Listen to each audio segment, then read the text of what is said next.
All right, so today we're going to review our pennies and our nickels, and then we are going to learn how to count money.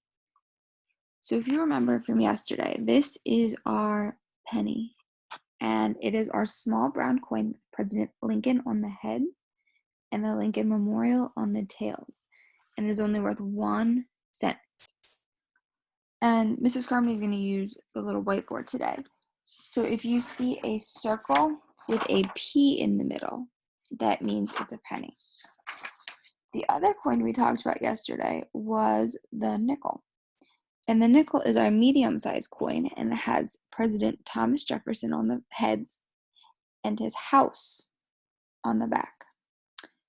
And a nickel is worth 5 cents. And when Mrs. Carmody draws a circle with an N in it, that means that it is a nickel. So on your paper today, you are going to see a bunch of coins that have a circle. You see a bunch of coins. So you might see.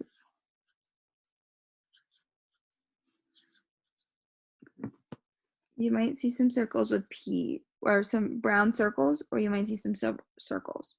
And underneath those circles, you're going to see some numbers with this C with a line through it. Now, the C with a line through it means cents. So whenever we're practicing writing how much money we have, we're going to make sure we have that C with a line through it, because that tells us how much money we have, which is important.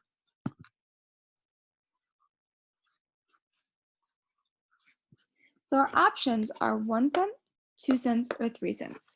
And we have a penny, and if you remember, a penny is worth 1 cent. So if it's worth 1 cent, the way we're going to count it is like this. We're going to draw a little 1, 2, 3.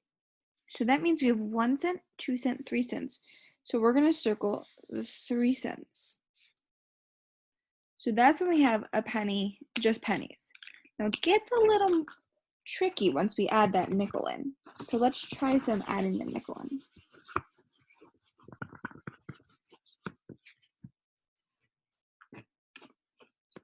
So if we have a nickel, so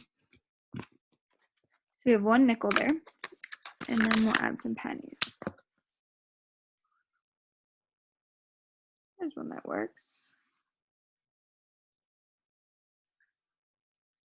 Okay, so we have 1 nickel, and we have 1, 2, 3 pennies. If you remember that nickel is worth, let's remember, 5 cents. So what I'm going to do is, to remind myself that the nickel is worth 5 cents, I'm going to write a 5 above my nickel. And my 5, because this means I'm starting at 5 instead of 0. So when I start at 5, I'm going to go 5, and then I'm going to think, oh, that penny. Penny was worth 1 cent. So we have 5, and then we go 6, 7, 8. So we have 8 cents here. So this equals 8. That's a very sideways 8, Mrs. Carmody. That's what I get for writing upside down. 8 cents. And remember, we need that C with a line through it so we know how much money we have. So today on your papers, you're going to be practicing counting, and some of them you're going to start at 1, and some of them you're going to start at 5. So just make sure you're paying attention to which coin you start with. Always start with the biggest coin that we have. Let me know if you need any help. Talk to you guys soon.